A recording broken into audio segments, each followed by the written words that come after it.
Hello and welcome to Mariology Without Apologies. This is Dr. Mark Miravalle. I have a very special guest with me today. I have Mr. Michael O'Neill, better known as the Miracle Hunter. And I have to say, when I've bumped into Michael, like even we're mutually at a conference or something like that, I wish you could just mic our conversation when we're backstage, because I think it's probably more interesting than what we say on stage, because we're able to just kind of let it fly. So that's our goal for this program of Mariology Without Apology regarding Marian Apparitions. Also, we'll dabble with a few Eucharistic miracles as well. So, Michael, thanks for being with us. Great to have you. It's great to be with you. Yeah, and I enjoy those conversations as well. So let's try to replicate that here today. Absolutely. That's great. Yeah. I always held, they should just fake us out, say we're going to a conference, just mic us during the meals, and people would be far more interested in what we're saying. So anyway, but they might not be ready for it though. So yeah, right. True enough. So let's start with Marian Apparitions. And quite frankly, you've done the best job in the world in documenting accurately reported apparitions that are approved, apparitions that are not approved. It's really, it's been a universal service. And thanks for that in the name of kind of humanity in the church. Let's talk a little bit about numbers. So how many approved apparitions, and I'm talking ballpark, you'll probably give me specifics, but how many approved apparitions do we have historically versus how many approved apparitions do we have in like the last 100 years?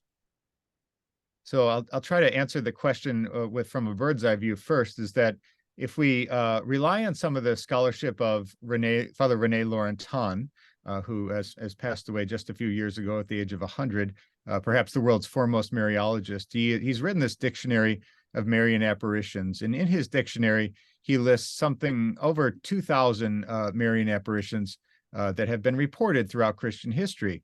And through my work on miraclehunter.com, I've looked at his list and I've looked at other lists, and obviously things have been happening in this last century, as you're mentioning. And so my list comes up to about 2,500 Marian apparitions that have been claimed throughout history. And of course, this does not in any way say that these are approved apparitions. I think that we have even cases that didn't make it on my list. The things that make it on my list are things that have been reported in the media. So we have cases where people have experiences at home that don't make it onto my list. After I was featured in National Geographic and we did a map of all the Marian apparitions in history in that magazine, I got so many emails saying, I saw Mary too. And that's not to doubt that they did or had an experience, but I only report on the ones that have caught some attention of the church or the media, perhaps. Those are the ones that make the list. So we're about 2,500 throughout Christian history. Now, when we talk about approved apparitions, we have to, of course, limit it to after 1545 to 1563, the Council of Trent. That was the very first time that the church actually formalized the process for investigating Marian apparitions. Perhaps prior to that, it was somewhat of a popular acclaim. A priest or a bishop could investigate something happening on the local level. Maybe the local parishioners or the faithful gathered to pray and said, is this a miracle? Yes. Miracolo, we have a miracle. And perhaps through tradition, we have those things being carried down even today. So we have apparitions like Our Lady to St. Simon's Stock with the brown scapular. This is an early apparition, but one that we consider to be an approved one, but it's never been investigated. And it's only traditionally that we consider it. So if we consider the cases after 1545 to 1563, we're dealing with sometime like 27 cases where the local bishop has given some sort of a formulation. It's not always perfect. It's not always that constat de supernaturalitate, that Latin phrase that would indicate it is established as supernatural and worthy of belief for the Christian faithful. But 27 times or so, we've seen a local bishop give a declaration like that, or a sign of approval that we can consider this to be an authentic apparition. And of course, as you know, Dr. Miravalle, when we talk about Marian apparitions, the local bishop is the first and foremost authority in the approval of these claims. So we don't need the Vatican to weigh in on that. So when the Vatican does, it kind of pours cement, I say, on a bishop's statement. If there has been no pouring of that cement from the Vatican, a sign of golden rose, a visit of a pope, a statement from the CDF, the canonization of a visionary, a feast day. Without that cement, as we will talk about later in this program, the CDF, or the DDF, as we might say now, it can flip it over and say that it is no longer approved, or a later bishop could come in, swoop in, and say it is no longer approved. So until that Vatican cement happens, that can happen. But in the cases of the Vatican doing that, showing some formal support, we have something like 16 cases throughout history where the Vatican has actually, with a document, with a visit of a pope, with some other sign of recognition, has actually said that this is a true apparition as recognized by the bishop. Okay, yeah, that's great. That's a nice kind of existential, metaphysical playground by which to examine what's been going on more recently. So, as you mentioned, and this used to be easy in class, in Mariology class, you'd say, look, yeah, you'd put up constat de supernaturalitate, right? Which means it's approved. Non constat de supernaturalitate, which is that's what the press loves to get screwed up, and fair enough, they don't have their Latin down, but they assume that means that it's been prohibited. But the non constat is, as you know, the middle category. It's not approved. Yeah, the maybe, yeah. It's the maybe category. I call it the Gamaliel category. If it's of God, you're not going to stop this thing. And if it's not, so it'll die off. So, and then there's the constat de non supernaturalitate.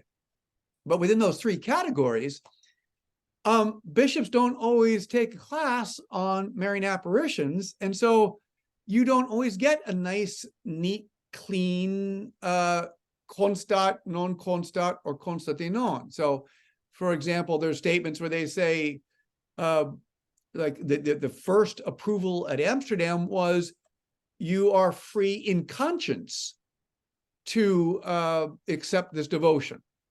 Now that's a pretty guarded statement in a certain sense, but it's certainly more than nothing, or it's certainly not a prohibition. It's a stepping stone, right, towards something positive. Or some bishops will say, she appeared here that day. This, they will positively confirm that this is authentic. Others will say there's nothing against faith and morals, so you're free to do it. So it's not so neat and clean oftentimes, and that's why, quite frankly, I think your website is such a value, because you give the ink. You click the apparition, you have specifically, what is clear up to this point. And that's one of the reasons I developed the website in the first place, is because even on the Vatican website, and there's no official even document or catalog in the Vatican where they have, or that I'm aware of, that they have all the Marian apparitions listed out. So I was curious for my own interest, and I just loaded the website with as much information as I could, and it's kind of caught fire. People who want to know about Marian apparitions can go there. But I think it is so interesting that it's as clear as mud. That's what I'd like to say, that yeah. Nobody really understands. And there's this 1978 document, of course, the Norms of the Congregation for Proceeding and Judging Alleged Private Revelations and Apparitions, that came out, and that went to all the bishops. They have that document, but I think it's probably due time for them to revise that document with clarity and get it back out to the bishops for the next apparition that happens. Yeah, so let's go there. Let's talk about that document. In that document, as you mentioned, Father Laurentin, I had Father Laurentin come to Franciscan University and give a class on apparitions, and he, in his typically eloquent French fashion, wrote down a few words on the board, but he basically came up with three categories, which quite frankly doesn't fit exactly into the 78 norms. And for our listeners, again, as Michael mentioned, 1978, there are these Cardinal Sepper norms, because he was the head of the CDF at that time. It's about a 3-4-page document that gives indications of what to look for positively, what to look for negatively. And I'm going to ask you to comment on that in just a moment. But Father Laurentin, wrote on the board, you have message contents, you have phenomena, and you have fruits, which is a pretty good short version of what the CDF came out with. But give us a summary of the CDF norms, in that 78 separate document. Thank you. And people can go to miraclehunter.com to read that entire document in Latin or in English. It was originally released sub secreto to all the bishops of the world, but like everything else, it's been leaked and it's now on the Vatican website as well. So, but people could go to the Vatican site or my site to read that. And so what that does is it's the basic rule book that the bishops have for investigating a Marian apparition. So we're talking about, they want to make sure that there's nothing contrary to faith and morals in the messages. And they also want to make sure that the visionaries are living morally upstanding lives, that they're not pursuing this for financial gain, and that they're not playing crazy, that there's no psychological disorder which may be leading them towards this. And so all these things are laid out in the document in great detail of all the various steps that need to happen, the escalation from the local bishop, perhaps the bishops' conference, and then to the Vatican, and also all these details relating to the content of the messages and the life of the visionary. So it's all in there, and that's really what the church uses. We talk about Our Lady of Good Help, the 1859 apparition in Champion, Wisconsin, the only approved one in the history of the United States. I was there on December 8th in 2010, and I witnessed the Mass celebrated by Bishop David L. Rickon from the Diocese of Green Bay. And you could tell that he had studied the norms, because in his official statement, he clearly laid out the fact that of the various aspects that the norms spell out. And he said that this apparition certainly meets all the criteria. So it's good to know that some bishops are reading that anyway. But like you say, I think an update to that might be appropriate at this time. Right.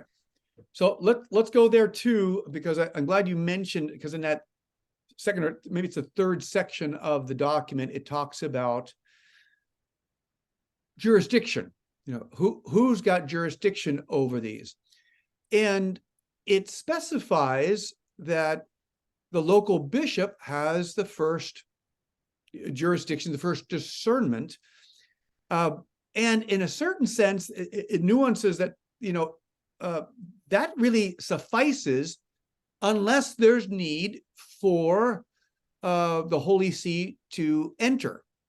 And so oftentimes what will happen is if the Holy See does see a need to enter, if they think that, the commission wasn't done appropriately or whatnot, they can either dish it over to the Episcopal Conference, like what happened with Medjugorje, right? Initially, the Bosnia-Herzegovina, the Zadar Conference in 91, or they can kind of take it over. And actually, in a certain sense, the Medjugorje example fits both of those, because they first gave it to the bishops and then they kind of took it over. But there's also an interesting, I don't think it's unfair to call it a nuance in there. Well, it's more than nuance, it's an instruction that only the Holy See can overturn a statement of the bishop. So that means if the new bishop of Fatima decided, in my discernment, I don't think it's legit. Well, he can't technically overturn the last bishop statement, back in 1930. But in a certain sense, the Vatican kinda can. Notice my precision, kinda can. So comments on that. How does that go down? Yeah, I think that's right. I think that in these cases where the Vatican has never commented or shown any signs of recognition, in a case like Lipa, for example, 1948 in the Philippines, we never saw any of those things happen where the Vatican, through the CDF, released a statement saying that this was established as supernatural. And a pope never visited. They never sent an emissary with a golden rose. They didn't canonize the visionary, Teresita Castillo. They didn't canonize her. They didn't set up a feast day. They didn't build a basilica on the site. So without any of these signs of recognition, yes, the Vatican on some very rare occasions has done that, where they've re-examined, or there's new evidence perhaps potentially that could come out, and they'd re-examine. But this is a very rare thing that could happen. And so, to my knowledge, correct me if I'm wrong, once a bishop has made a positive statement, which would include the following three, to my mind. First of all, Lipa, that you mentioned, because the Archbishop Argüelles came out with a statement after doing a commission of Kronstadt, essentially, Then you have Itaporanga, which is the case in Brazil, where the bishop does a very strong praising of the visionary, talks about Our Lady, does not come out with a constat statement, but certainly approves the building of a shrine there. Thirdly is the Lady of All Nations. And let me upset the Thomists that might be listening by flipping that order, and we'll go existential for a second. So let's go to the third. Let's go to the third, Michael. So with the Lady of All Nations, and you had the bishop, Bishop Hendricks, with an interview with your EWTN program. So what appears to have happened in that case is that the local bishop, Bishop Punt, approves it as constat, clearly constat, in 2002. It had been anticipated with a conscience statement that you could accept it by conscience in 1996 by the bishop then, Bishop Bomers, and Bishop Punt was an auxiliary bishop. So then you go 18 years as an approved apparition, and you have cardinals, curial cardinals from Rome coming to the prayer day in Amsterdam. And you have universal distribution. You have over 50 imprimaturs of the prayer of the Lady of All Nations. Then in December of 2020, a new bishop comes in.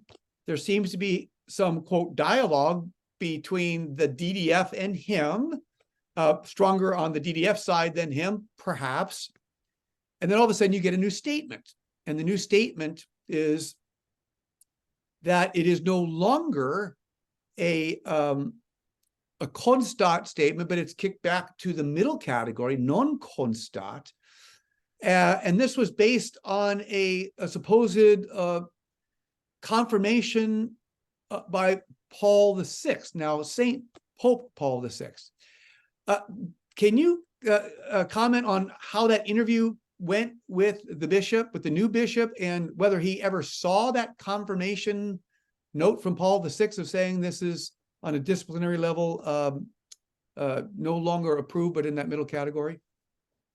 Sure. So I think that my memory of that interview was that the bishop was very positive towards these apparitions. I don't think that he spoke definitively. He was very obedient to the church in this moment. He wasn't saying this is something that I firmly believe, and they went against me. He said nothing like this, but he did speak very positively of the devotion and of the faithful's belief in the apparitions. But related to the Paul VI letter that you're referencing, he said that he has not seen it. So that's an unfortunate thing, of course, that the bishop in the diocese where the apparition occurred, where there was a positive approval, had not personally seen the letter that was the basis for the turning down of this apparition approval. So it's a complicated scenario, in my opinion. Yeah. Okay. That's helpful, because indeed, certainly the bishop before Bishop Bomers, this is the bishop of the 90s, right? He never saw anything like that. Bishop Punt, who was bishop for 25 years, never saw anything from Paul VI. Cardinal Ratzinger, who told Bishop Punt he could do the 1996 statement of conscience. In all that time, there was never a statement of that Paul VI has confirmed this disciplinary action. To make it more complicated, just if people are not confused enough, it's a disciplinary matter, right? So a disciplinary matter is not a doctrine. A disciplinary matter can change. We know that Faustina's Divine Mercy was on the index for almost 20 years. So even, and John the 23rd confirmed that at the time. And again, that's Saint John the 23rd. So what's the point? The point is these things happen and they should be taken as definitive. And in this case, it's particularly confusing because no one has seen this Paul VI confirmation statement. Do I have those facts right? Does that sound? Yeah, I think that's right. So it is a confusing time for the faithful who have a devotion to Our Lady of All Nations. We It is definitely an unprecedented turn of events, in my opinion. Yeah. And so, and as well with the other two, we had that overview, and up until 2017 or 2018, we never had a case of a bishop giving a constat and then having the Vatican turn it over because it was easy in class. That category was the done category. That's the number one category. And now you got to make the proviso, not necessarily. Any thoughts as to why this would be kind of a new hesitancy for approval, or in various cases? And I know some of this can be very human, right? Because it can depend on who the prefect is to some degree. But any thoughts why this new precedent of overturning positive statements by bishops? For some reason, and I can't say this is based on anything at all, which is kind of an embarrassing admission in an interview, when I saw that there were bishop-approved apparitions that the Vatican had never commented on, even Our Lady of Good Help in Champion, Wisconsin, when the Pope visited the United States, he went to Philadelphia and Boston and New York. He could have made a little side trip to Champion, Wisconsin and Green Bay and given it those optics, that sign of approval by walking on the property. But he didn't do that. He didn't dedicate the United States to Our Lady of Champion, as she's known now, and or Adele Bryce. He could have canonized her when he showed up, but he didn't do those things. Yeah. And so I kind of have always had this sense that when the Vatican has made efforts to not give a little statement or celebrate an anniversary, as popes often do when there's an anniversary of an apparition, they'll send a golden rose, they'll send their wishes, they'll compose a prayer. When I see that doesn't happen, to me, that's always indicated that there was a chance that the Vatican might do something in those rare cases. Again, that's just my own personal take on things. And that's why I've always had on my website, the Vatican must show these signs of approval in order for the Vatican recognition to be there. Yeah. So we talk about the case of Lipa in the Philippines. Strangely enough, I was in the Philippines visiting. I visited that shrine in Lipa at the exact time, about a week later, after that approval came through. That was just dumb luck, because you have to make a big plan to travel to the Philippines. It's a 20-hour flight, and it's almost like jumping in a time machine. You're there in a different day when you arrive. But so I was there during the time of approval. And I actually interviewed Bishop Raymond Arguelles on my radio show later.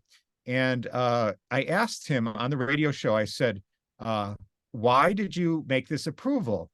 Because it had actually been given the fully negative statement of constat de non supernaturalitate. It was not the known constat. So he was upgrading it 2 steps, in my opinion, from the definitely no to the maybe to the positive. So that was a big leap.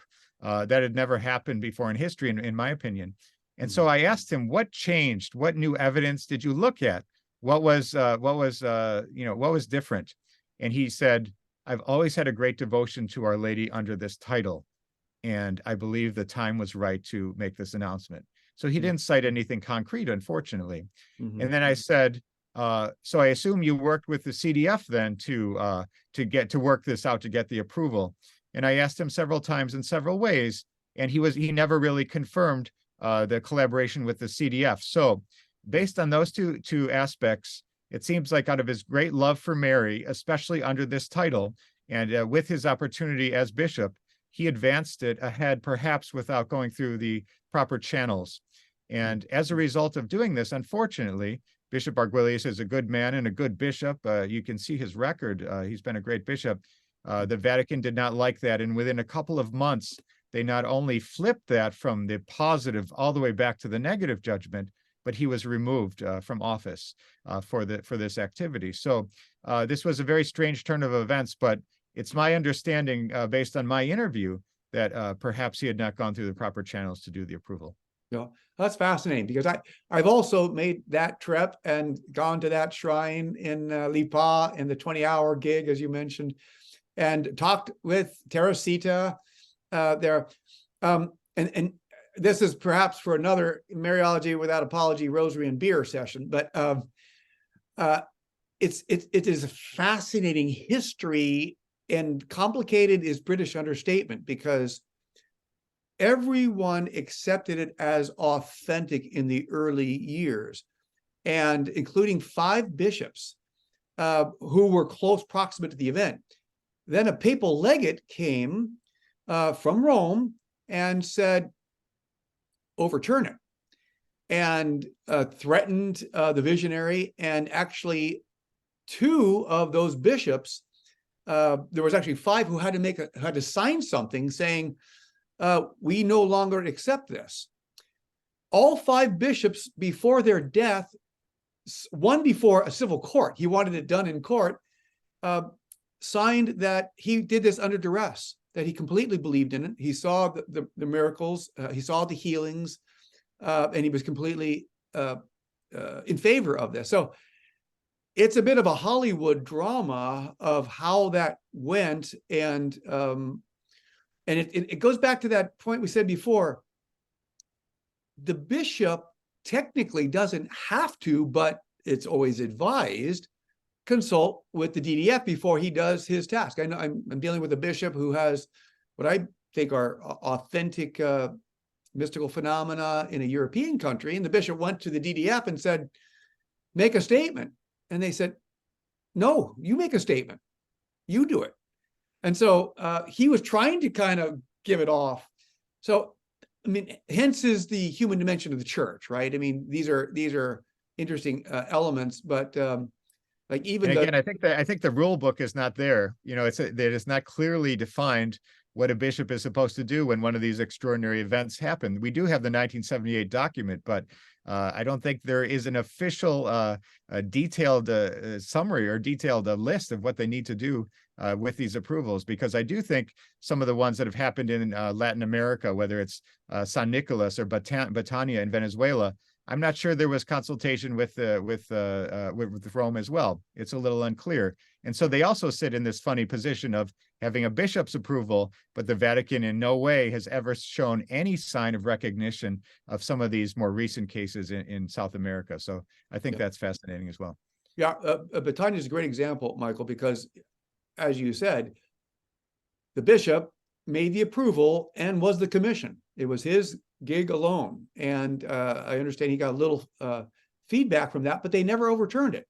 So Batania still has that category. But if I remember correctly, it was only an isolated apparition or a few apparitions, you know, and Maria Esperanza had reportedly 15 years. But the bishop said, no, on this day at this event, it was Our Lady. Yeah, this March 25th, 1984, with 108 witnesses, supposedly, that is the event that the Bishop of Los Teques is approving. So, but it is complicated because she did have apparitions on many, many other occasions. And so, but because of the one day, we'd call her an approved visionary. So it's a complicated matter that, unfortunately, because we've seen this recent rash of overturning of apparitions, I think that one is in jeopardy of being overturned just because this precedent has been set. Yeah, that's a good point. Okay, so the press, I mean, you do the press a lot, and the press has a basic question for you. You know, whether it's Megyn Kelly's show or these other, you know, why more apparitions now proportionately than any other time? And I think we can clearly, I think that's what the numbers crunched tell us, is that way out of proportion. We had more approved apparitions in this age of Mary, starting with St. Catherine Labouré in 1830, than any other time in history, not even close. What's your pastoral theological sense of the why? Why so many? Yeah, so I've given this some thought, of course, and I'm a data guy, so I'm always crunching the numbers. I think my Stanford engineering degree makes my brain work that way, but I've gone through the numbers and I've tried to see where the spikes in the data are. And if we actually look after the year 2000, there are less apparitions that are being reported than the previous decade. The 1980s and 1990s, we see quite a big number. And, you know, I've had different theories about this. Perhaps it's, you know, prior to the year 2000, there's some sort of end times fears, you know, the end of the world is coming. Perhaps people were claiming visions of Mary then. Perhaps it's that 1966 statement from Paul VI on the right to mass media. You no longer had to go to your local bishop to get approval to publicly comment about apparitions. You could write a book. In modern times, you could make a website. You could disseminate those messages any way that you wanted without the explicit permission of your local bishop. And that changed everything. And I know that Father Rene Laurentin commented on that as well, this explosion of claims after 1966. And if you look at his Dictionary of Marian Apparitions, which is on my bookshelf somewhere, but it's quite thick, it's about this thick, approximately half the book is apparitions after 1966, and the other half is the all the time in Christian history before that. So there's a great explosion after 1966 because of this loosening of the requirement to talk to the local bishop. But I'll let you comment on this a little bit as well.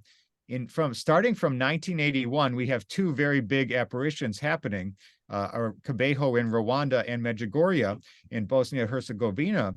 And if you look at the visionaries from the United States and Canada from those years, very close to 100% of the alleged visionaries of in the United States had been to Medjugorje prior to receiving their visions. Now, of course, that doesn't say it's an apparition by contagion. They caught the bug and they wanted to do it too, or Mary traveled with them back to the United States. I don't know what it means, but that's what the data shows, that in the 1980s and 1990s, though that was the time of apparitions, at least alleged apparitions in the history of Christianity. Yeah, that's very interesting, and I think that's the case. I mean, I'm thinking of a few particular examples of cases that I think do merit investigation, and several of them started at Medjugorje. I see Medjugorje as just, I mean, it reminds me of Archbishop Hoser, God rest his soul, who was, the Vatican's, Pope Francis's representative in Medjugorje. And he basically said, Medjugorje is the spiritual renewal of Europe. It could be the spiritual renewal of the whole world if people responded. And always obedient, he kept on saying, "No, I'm not saying it's approved, but I'm just saying it's got massive, massive fruits," which always cracks me up a little bit, Michael, because, we talked about Laurentin's thing on my chalkboard. We talked about Seper 1978, but we kind of forgot to talk about Jesus and his only specific criterion, and that is, you'll know a tree by its fruits. So, for example, when I hear people say, look, I grant the massive Marian fruits of Medjugorje, but I don't like what this visionary did. I don't like what that did. I don't like these other elements. And I can't but think and say in some cases, look, you're forgetting the only single, which means the primordial criterion that Jesus gave. These are global fruits. And so the fact that someone could go to Medjugorje and get a grace to be, and again, we have to be careful here, because I think some people certainly went to Medjugorje and it was not something supernatural. It was something psychological or emotional with these reports. But I think there's some also that were authentic starting from there. And I think it was just a massive opening of grace. And I think it continues to be that. I mean, technically Medjugorje, as you know well, is not officially approved. I even knew that without going to the Miracle Hunter site, but I should have checked just to be sure. But anyway, when a pope is sending personal messages to 80,000 youth there, and when he's got a personal delegate that goes there, and most of all, when he declares it an official pilgrimage site of the church, that is not full approval, but it is some degree of approval. I mean, you can't take away the fact that when a bishop can lead his diocese to Medjugorje with the blessing of the Pope, that's a form of approval without inflating it to full approval. Your thoughts? I agree. I think that, of course, it's nowhere near the constate supernaturalitate that we're always looking for to show the church's full approval. But anytime that the Pope is involved, those optics there, whether he's visiting the site or encouraging people to go to the site, I think that's significant. And I'm not sure if you're aware of this, but just yesterday or recently, as reported on Spirit Daily, the Bishop of Mostar actually gave an encouragement to the pilgrims visiting Medjugorje and dedicated their visit to Our Lady of Medjugorje, which, of course, previous bishops at Mostar have not been very favorable to it in any kind of a way. So I thought that was a groundbreaking item that was reported by Michael Brown. Yeah, and that is also British understatement, Michael, to say that the previous bishops were not to. I mean, these guys were hardened against, I mean, regardless of whether you agree with them or not, I mean, it was a set agenda. I mean, the first bishop, then Bishop Zanich, but then the second bishop would actually send anti-Medjugorje things to outlets throughout the world. And so the fact that this bishop would even make an expression like Our Lady of Medjugorje, that is certainly a development. And I couldn't help but think of Knock as you were talking. And, you know, Knock for many years was middle category until what? Until the people built an airport for John Paul so he would come, which is a nice invitation. And John Paul gets off the plane and says, you know, I come to visit Our Lady of Knock. Well, then guess what? It's approved. So those are these, again, the flexibility that comes with this category of popes and bishops and apparitions. Yeah, and again, it's so unclear, clear as mud, how it all works. But you're right, the optics of a pope visiting the site is a sign of Vatican recognition. Of course, Pope Francis has been there himself at this point, but we'll be doing an episode on my EWTN show, Explore with the Miracle Hunter. We just traveled to Knock last year, so we're doing a program on Knock and those apparitions coming up. So as an Irish guy with an O apostrophe in my last name, I'm pretty excited to do that program. I was going to say, I was going to give you a disclaimer, you know, with that O about, you know, we're now going into pretty familiar territory with Knock, but I think you were fairly objective. So that was nicely done. So since we're talking about the mother always wants us talking about the son also, let's talk a little bit about Eucharistic miracles. And so, you know, the traditional giant is, of course, Lanciano, right? And in terms of its appreciation and its kind of universality. But now we've got two Polish miracles that are really extraordinary. Could you give us a summation of the Lanciano? I've been at a presentation when you were talking about this. The Lanciano evidence compared to or in congruity with these two Polish Eucharistic miracles? Yeah, and I have to say this year, particularly when we're talking about this time of Eucharistic revival in the Catholic Church, when I do give presentations, people are asking me to talk about Eucharistic miracles because it's on people's mind, the Eucharist. And then we're and people are interested in Eucharistic miracles because as you go to my website, miraclehunter.com, you can go through any number of categories, Marian Apparitions or Stigmata or Incorruptibles or healing miracles. But with all these cases, there's always a little bit of doubt, in my opinion.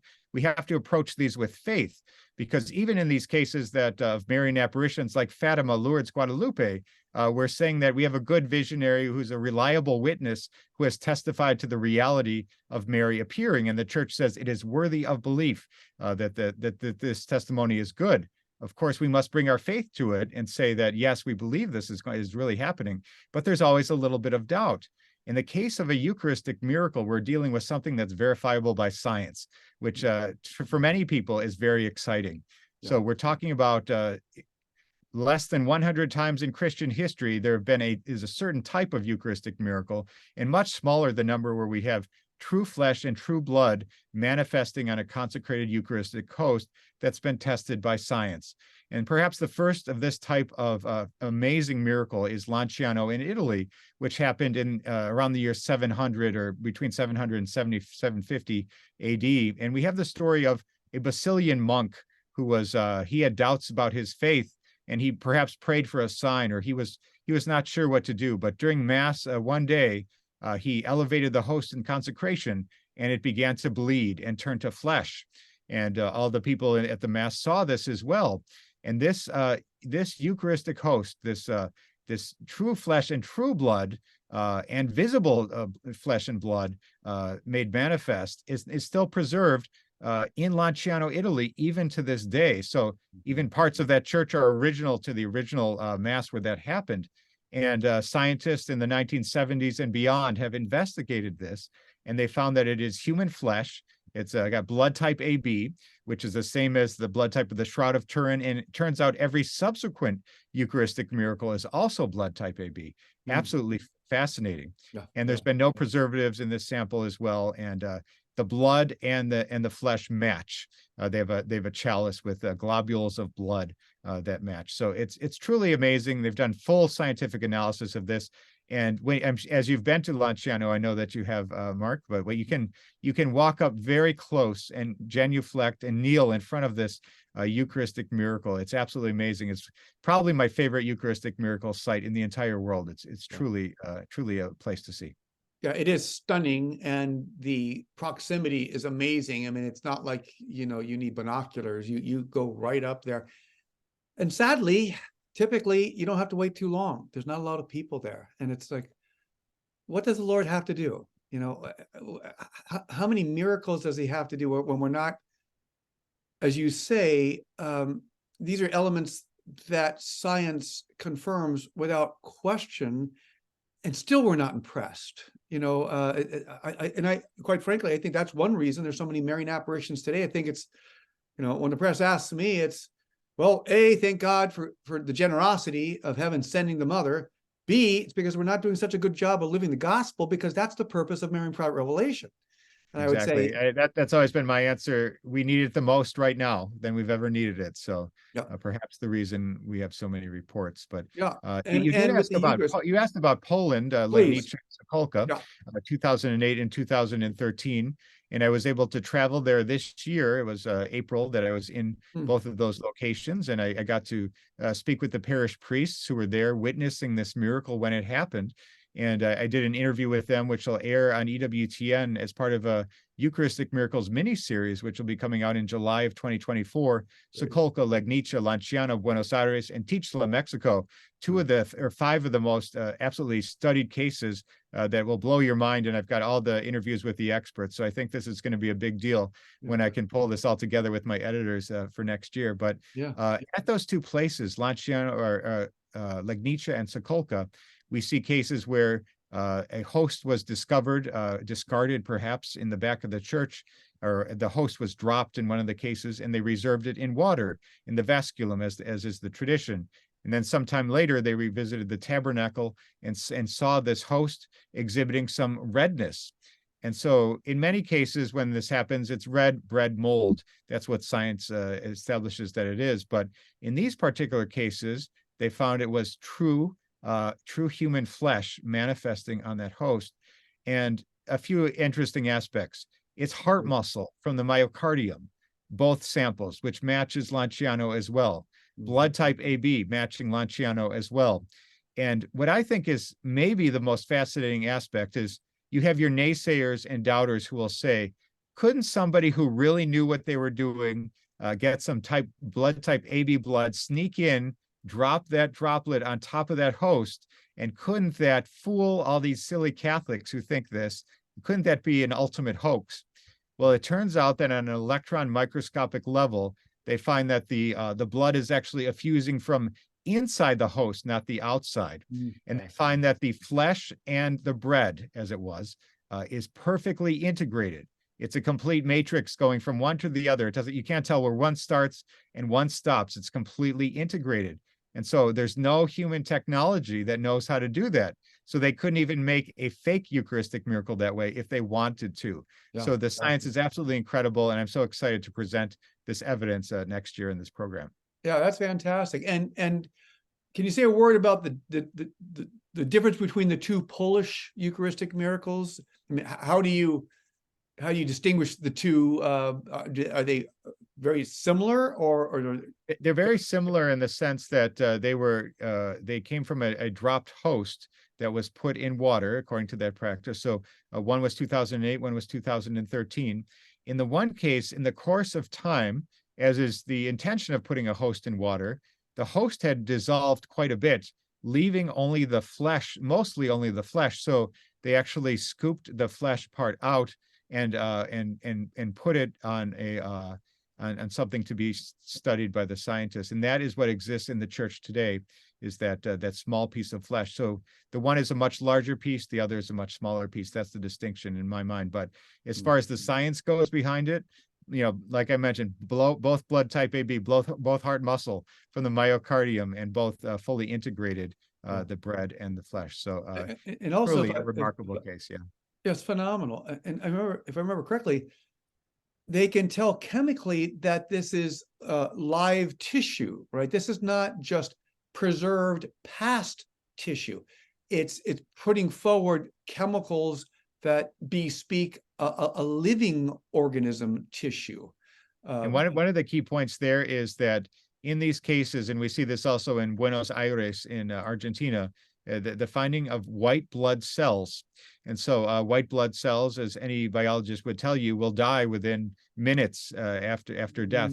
And so the fact that they're able to see white blood cells in these samples that have been in water up to years at times is absolutely remarkable. That just shouldn't happen.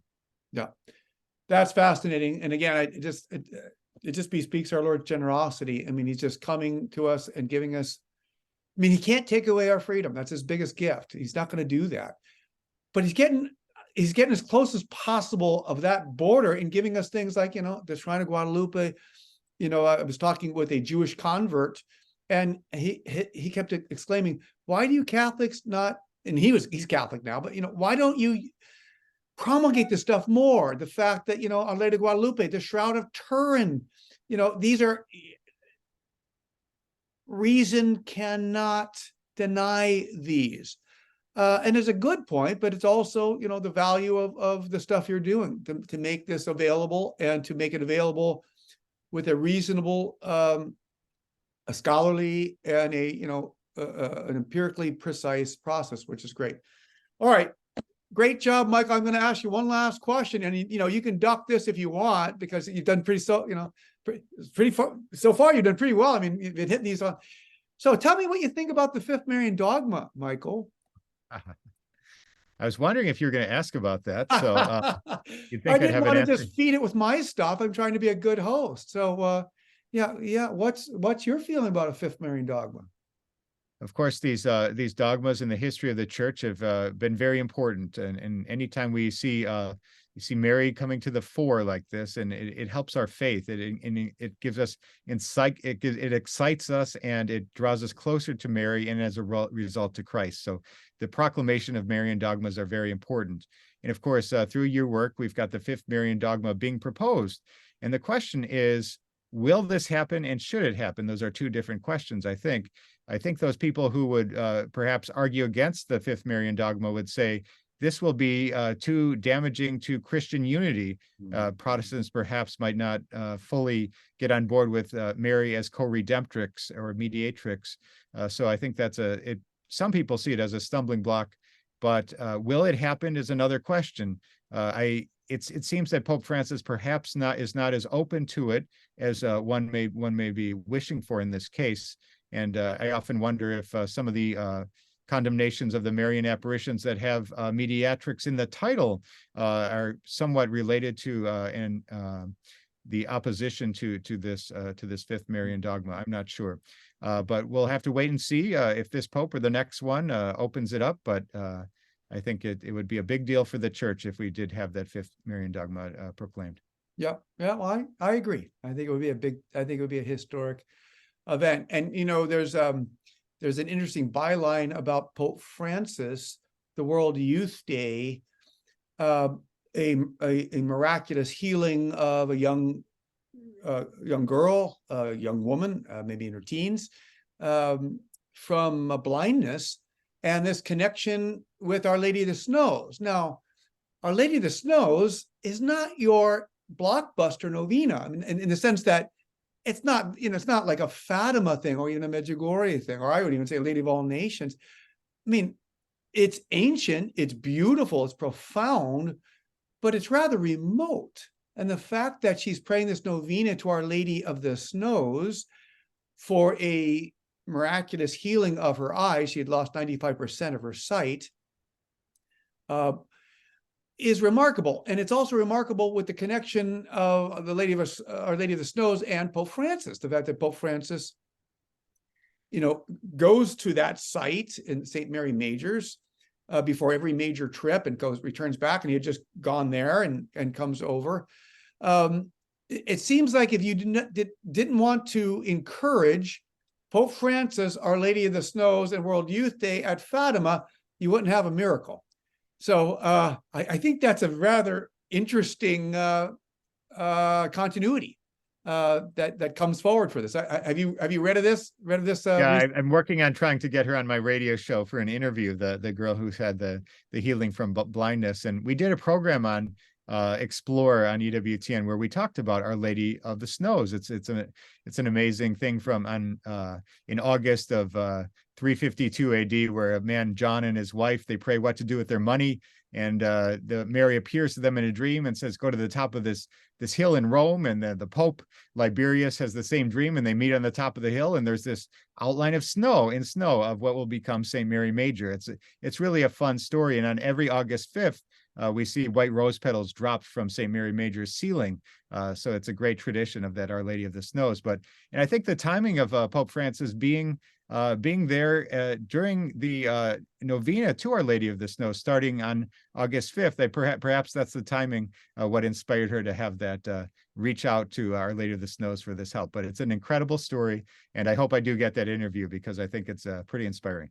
Yeah, good. Well, I agree, and I was just there about 6 weeks ago with a pilgrimage group from Ave Maria University, and August heat.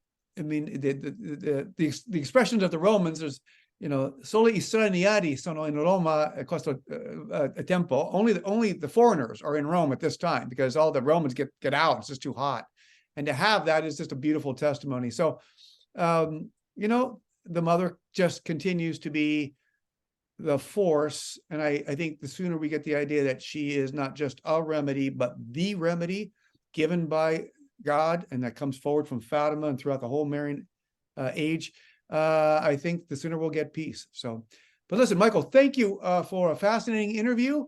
I think almost as good as our conversations, during dinner, pretty close. I mean, we'll see right after we get off the set what you say, and I'll compare it to what we just said and see whether it's there. But listen, thanks for coming on, and thanks for all that you do for making this stuff known, but also with a great credibility and a great faith. So God bless you for your great work. Thank you. It's been an honor to be with you today. Thank you. All right. So thank you for being with us for Mariology Without Apology, and we'll continue in this process of giving you a little bit more meat in terms of the truth about Our Lady, but always with love. God bless you all.